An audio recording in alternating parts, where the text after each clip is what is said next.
Grand Rising, everybody. I just made a 14-minute video and made a mistake, so here I go again. So the name of the channel is The Children. My name is Joseph Hennessy, and I'm looking for star seeds, light workers, empaths, rainbow warriors, kind, caring human beings who are sick and tired of the narrative that's beat into the narrative, which is crumbling as we speak. The shit show going on in California is an abomination. You got liberal white kids, and you got paid assassins, paid mercenaries throwing rocks and boulders and bricks at the police and military, but they're all being paid and coerced to do it. I drove by the high school yesterday and I saw all the high schools out there, no king, Donald Trump. Man, they're so misguided, and that's just my opinion, my honest evaluation, because I keep saying Donald Trump is not a politician. He's not a Democrat or a Republican. He's a guy who loves America like myself. No political affiliation, none whatsoever, just party of God. So the first thing I want to talk about is I tried fasting again. Last week I did it for 24 hours, and it's not easy to do, especially when you try to stay very active. So if I'm sitting around doing nothing, I'm thinking about eating because I'm hungry, but if I keep moving, I'm making myself hungry because I'm moving. So it's a double-edged sword. So it's a lot of discipline to be able to make yourself not to be able to eat and just drink water and a little bit of salt water if you get hungry. So this time I made it to 48 hours. In the last half an hour I stared at the clock because I was looking forward to something to eat.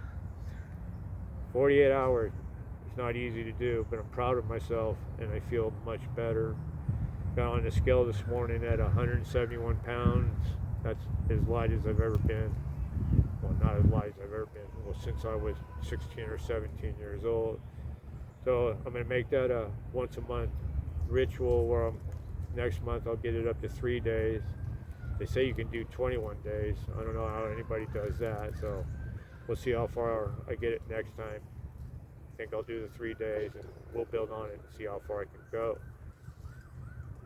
So I'm at Central Park today. I'm sitting on the infamous bench here. It's Father's Day. Happy Father's Day to everybody. Hope you're having a great day with your dad, your kids, your family, whoever you're with. Just enjoy each other and hug each other and be grateful for your family, because I'm estranged from my family. But that's the way it has to be when you're a light worker or a starseed, because nobody understands what I'm doing or why I've done what I did. But it will make sense in time, because I'm just a planter of seeds. And it takes a while for the seeds to sprout up and grow. So I've been doing this for I think 3 months. I'm okay. One person a day who listens to me, I'm okay. I'm gonna keep doing what I'm doing. So this is the bench of infamy. 3 years ago, Father's Day started off as a great day for me.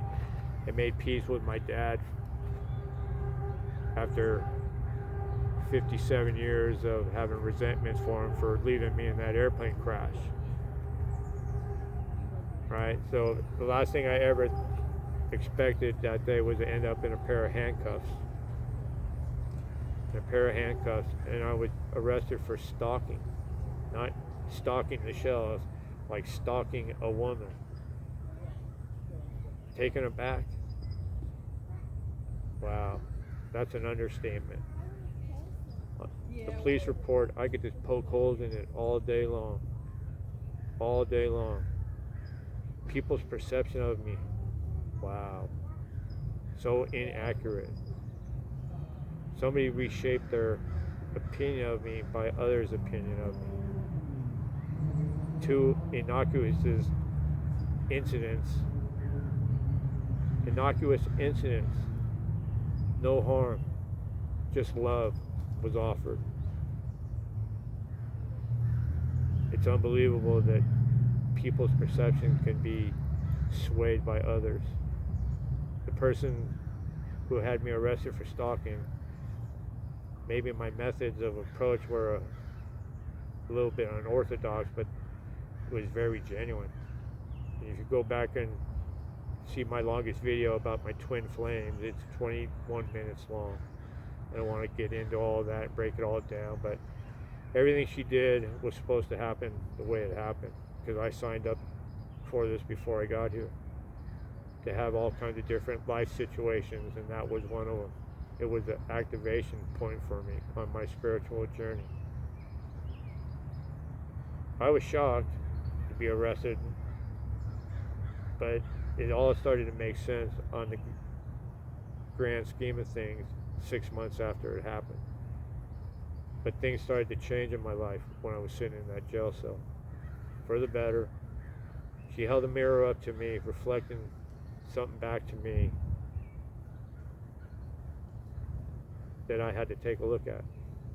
Because I don't know how many times I could have been in that jail cell for stupid shit that I'd done. And that was the beginning of my journey, to take a big look in that jail cell about my life and all the bad choices. I didn't realize it at the time. Everything was going to change, my whole life. I remember I said, if you let me out of weed, I'll quit smoking weed. I got out of jail and I didn't quit. So there you go.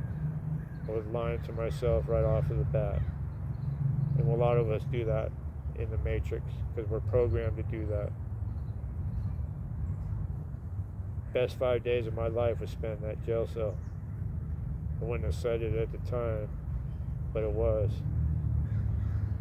And it wasn't by coincidence I ended up in that jail cell.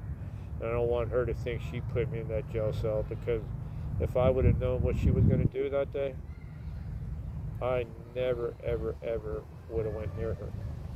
But it was preordained to happen, just the way it was supposed to.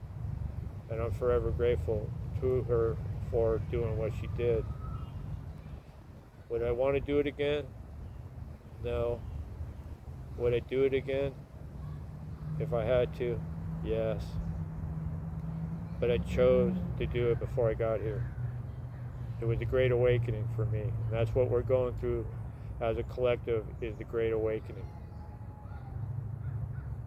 It's a matter if you want to wake up or not. We live in a matrix. We live in a slave system. And I'm going to keep saying this, and people say, that's crazy, Joe. But the evidence is coming out every day. Look what's happening in California. The governor is antagonizing everybody to throw bricks and rocks and stones at the police and military. Same guy who let California burn down. Same lady mayor who was in Africa when LA was burning down. She's a communist. In the 1970s, she went to Cuba to live with some organization in the 1970s. Hello? The deep state is on their last legs. They got a few chess moves left on the chessboard. But they're going to keep doing what they're doing. It's not going to work. We're winning.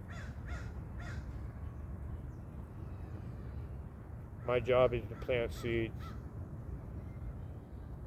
They're not going to sprout today. And I've only been doing this for 3 months. It takes some time for the trees to grow. So I'm sitting on the bench. I come here every Father's Day. I sit here and I just reflect, and I'm grateful and I'm humbled. I'm grateful for who I am today. I'm not that scared little boy who used to hide behind a big tough exterior, who can sit here and tell you these things. No problem. Being my authentic self. 3 years ago today, I went to jail for stalking. $120,000 bail. And enhanced stalking, so that means I must have been really good at it.